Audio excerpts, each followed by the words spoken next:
সকলোকে ৰঙালী বিহুৰ আন্তৰিক শুভকামনা জনাইছোঁ।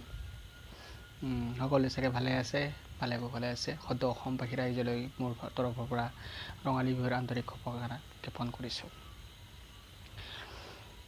হঠাৎ এটা কথা মনত পৰিল, তো তাৰ কাৰণে আপোনালোকৰ মাজত মই শ্বেয়াৰ কৰিম বুলি ভিডিঅ'টো বনালোঁ।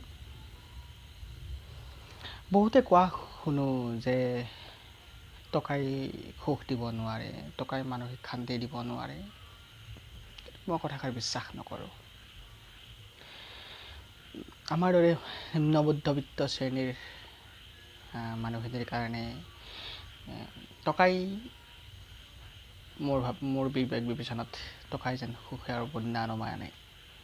কাৰণ আমাৰ প্ৰতিটো সুখৰ মুহূৰ্তৰ, প্ৰতিটো শান্তিৰ মুহূৰ্তৰ, ঘৰখনৰ আনন্দৰ মুহূৰ্তৰ পিছফালে যেন টকাই লুকাই থাকে। কাৰণ আমাৰ প্ৰয়োজনীয় যিখিনিতে থাকে, প্ৰয়োজনীয়তা যিখিনি থাকে, সেই অভাৱবিলাক দূৰ কৰিব এই টকাই পাৰে।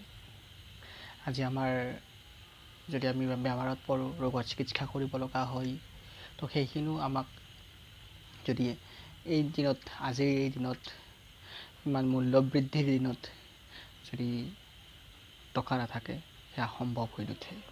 সেই চিকিৎসাও আনকি সম্ভৱ হৈ নুঠে, যাৰ ফলস্বৰূপে আমি আমাৰ ঘৰখনত সদায় অশান্তিৰ বোজা লৈ, অশান্তি চিন্তা ভাৱনা, ৰাতি টোপনি ক্ষতিৰ ভাৱনা লৈ বোলে আমি জীয়াই থাকিব লগা হয়। যিয়ে নহওক, মই মোৰ মনৰ কথাখিনি শ্বেয়াৰ কৰিলোঁ। আপোনালোকে আপোনালোকৰ মনৰ কথাবিলাক শ্বেয়াৰ কৰিব, কমেণ্ট কৰিব। চাওক হয়নে নহয় কথাটো চিন্তা কৰক। মই মোৰ ব্যক্তিগত মতামতেই দিছোঁ, কাৰণ মই জনাত without money nothing is possible for us. Thanks.